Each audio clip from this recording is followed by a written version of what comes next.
Nothing changes if nothing changes, man. In order for something to change, there needs to be change. They'd say, well, I'm afraid to make a change. And I'd say, well, that's okay. That's understandable. How afraid are you of not making a change? Let's make a little vision of that. You're 35, you hate your job. What's the consequence? You're not motivated, you don't want to get out of bed in the morning, you're starting to get depressed, you're getting bitter, you're getting resentful, you're getting cynical, you're amotivated at work, you're not doing a very good job, and you're starting to shrink. Now play that out for 10 years. You don't change it, you don't fix it. And what happens? You're going to be in the same situation, but 10 years older. And if you can't get out of that situation now, what the hell makes you think you're going to get out of it in 10 years? You're only seeing what's in front of you. You're not seeing what's above you.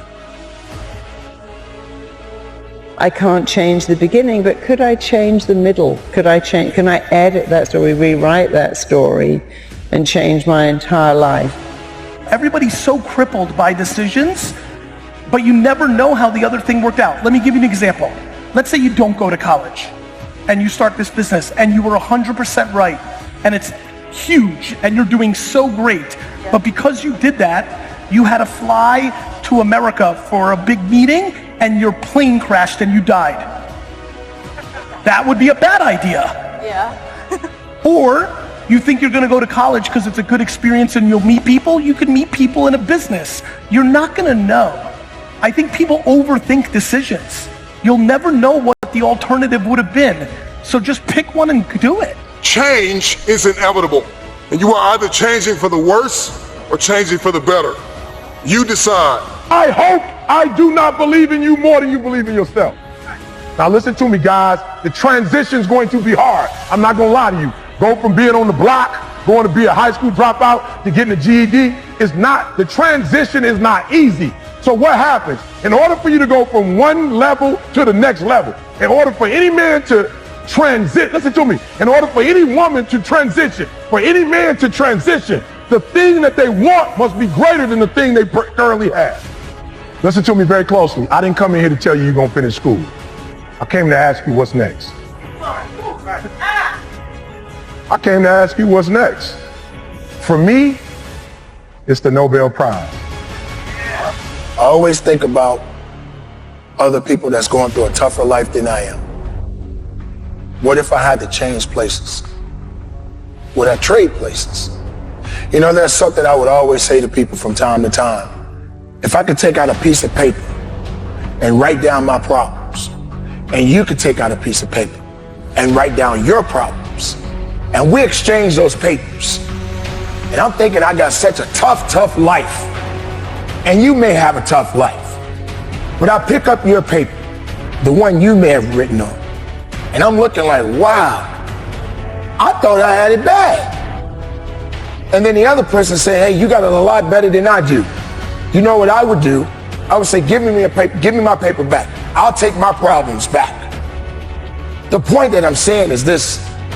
I didn't put myself in such a pity party position to where I felt, why me? Why not me? Why shouldn't I go through this? See, you have to know, and I believe this even more, there can never be anything good unless there's some bad along the way. There has to be a challenge. There has to be a struggle. There has to be some setbacks. You cannot think in your mind that that's all you're good for is the good things. How good are you when you're at your weakest point in your life? Where are you when you're at the down low of your life? Then what do? You are either going to evolve or expire. See, everything changes. The economy changes, relationships changes.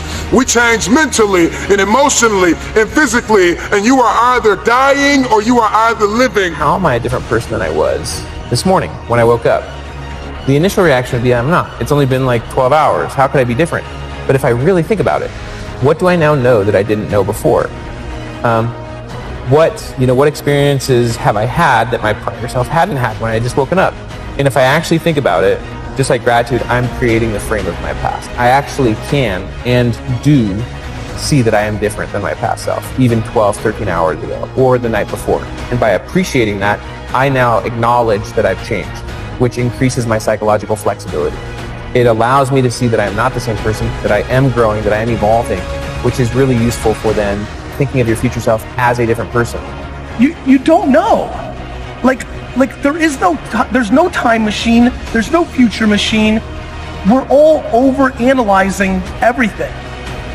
Like, how do you know? You don't. Like, this is why I keep trying to push people. The only thing that I know seems practical is, are you happy? Are you happy today? Feels like it's the right thing. Are you like, this is important. It's you can't analyze. Like, I didn't know that starting a YouTube show for my wine business was going to be the reason that I was going to have a huge investing career. I couldn't see that. This 30 seconds is your life passing you by. An opportunity to change.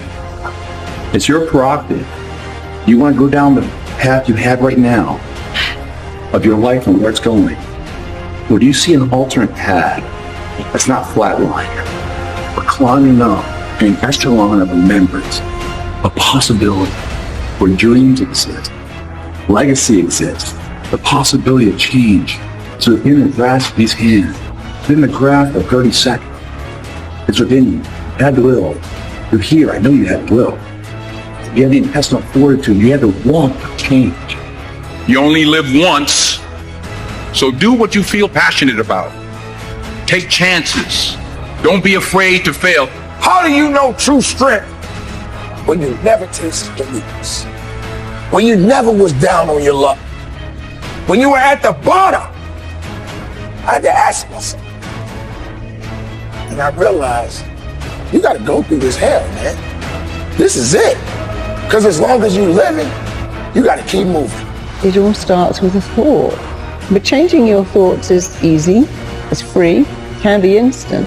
What's the point of making it complicated? How does that help anyone who says, well, I'm messed up and so hard to change and people can't change? It's like, well, that's not correct. Who taught you that? From the minute you're born, you're changing.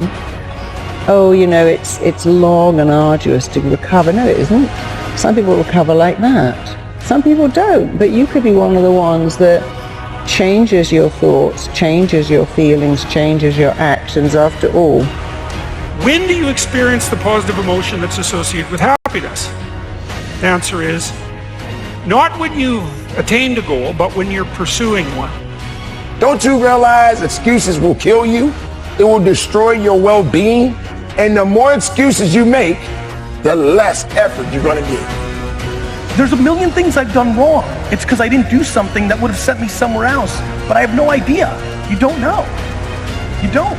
If you do not apply what you hear and it goes over your head, you will miss your moment. Nothing changes if nothing changes, man.